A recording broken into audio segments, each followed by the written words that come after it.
Hey guys, I am back again for another McFarlane Superpowers toy review, and like promised before, we are taking a look at the Wave 4 rendition of Wonder Woman. Now, she came out previously in the Wave 3 lineup with Deathstroke and Nightwing, but I decided I wanted to lean more towards the classic colors for one reason only, because it's the only one that could closely resemble to the classic Kenner rendition, though the only difference is that she's obviously way more modern looking, mainly because of her outfit in general, but we'll get into more of that later. Because overall, she is a pretty nice figure, not to mention, well, after watching one episode of the Ruby Spears Superman, where Wonder Woman and Superman teamed up for only at least one episode, Superman, use these!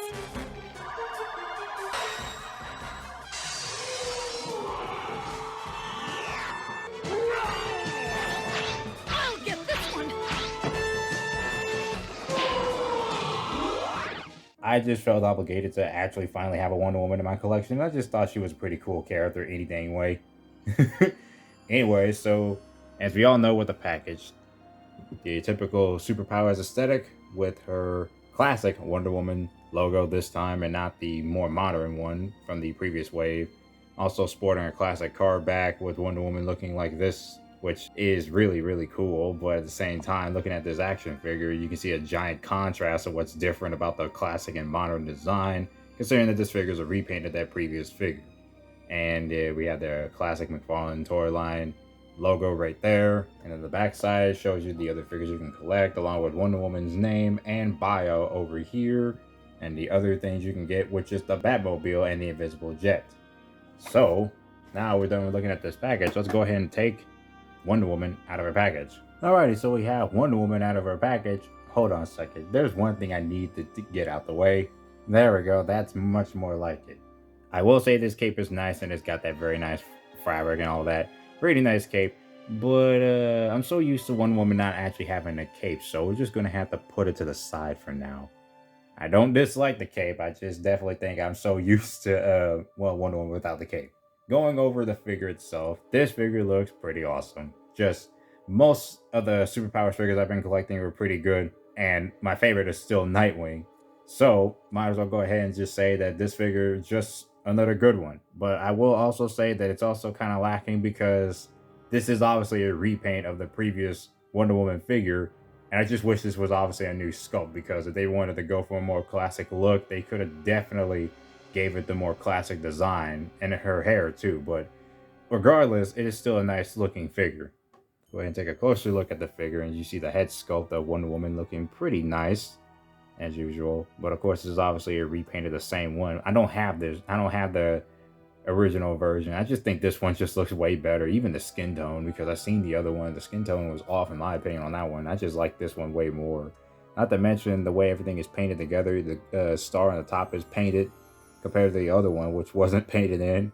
I really love the vibrant colors, matching more of the original rendition of the character and the original figure from Kenner. And also got her arm guards, which are painted blue. There's a little bit of a paint mishap, but yeah, her arm guards were silver in the original one because, again, based on a modern design, this one is more blue. I do like the blue. It looks really good. And again, the whole overall outfit, the way she looks in general, is more attuned to the modern look. But regardless of it looking more like the modern rendition, it looks pretty good. And it just evokes the classic feel, especially with the underwear on the figure, because the original figure should have had the metallic skirt, I say, because, you know, that's what the modern version was supposed to look like. But, well, what do? They decided to repurpose the sculpt that they had and just use it for this one. And her boots are also the modern rendition of the boots, but they're also painted to look like the classic ones, and they look really, really good. I mean, despite it using most of the modern look, I'm just saying that it looks really fantastic. It's kind of like how Henry Cavill's Superman outfit got more and more classic looking as every film he's in kind of passed on, because his final look in Black Adam looked the absolute best. That's what this is kind of reminding me of, is that you take a modern looking outfit and get the classic colors on there, and it just looks really good. She's also got the typical articulation points, the ratchet knee joints as well. I'm also liking those ratchet knee joints so they can fit for more posability purposes. And the articulation on the arms, I do like this one though, because it looks like she can, you know, fly a little further, like with her arms in between like this. I do like that. So having them go down looking more wide. I mean, again, this figure looks so good. Also, her head turns. It's not blocked by her hair. It's like it's not entirely blocked because she can look from side to side. So that is nice. And I know it's because they made it look a little bit taller for the neck to attach the cape on there. But again, not going to really have the cape attached to it. But yeah. That's all I gotta really say about the Wonder Woman. It's like, overall looking at this figure, it's like the only one that I think I like the most out of the like 2 versions we have so far.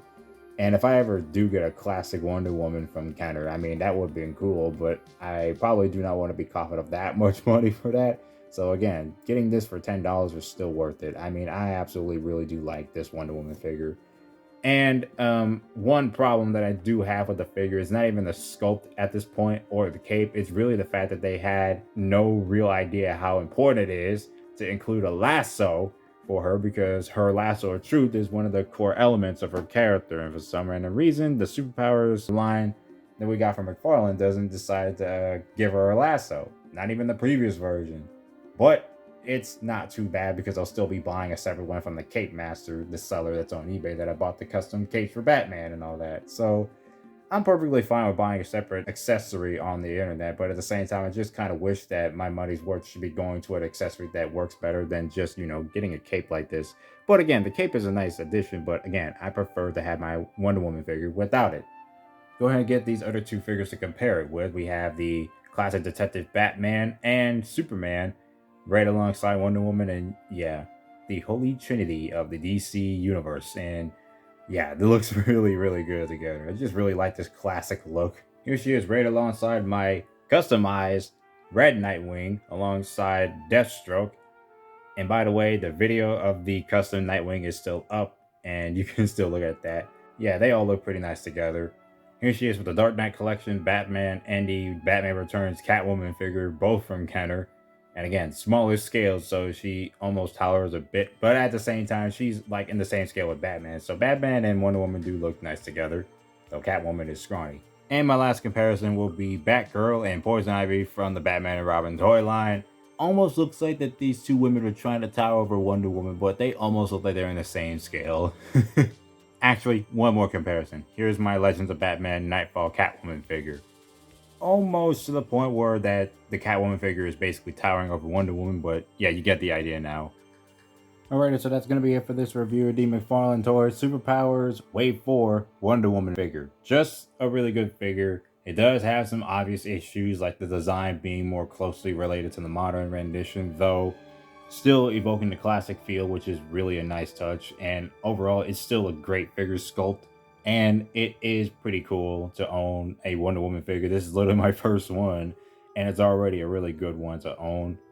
And not to mention, another problem with the figure obviously happened to be just with the exclusion of the lasso of truth, because she really deserves that more than this cape. I mean, this cape is still nice. Again, I have it laid out, but I'm just not displaying it with it. Or just not going to be playing with the Wonder Woman figure with the cape unless I really feel like putting the cape on there to a certain degree. I'm not throwing away the cape though, I'm still going to be keeping it, but it's just that I'm so used to the figure not actually having a cape. Anyway, that is it for this review. Hope you guys enjoyed it, and I will be seeing you guys later.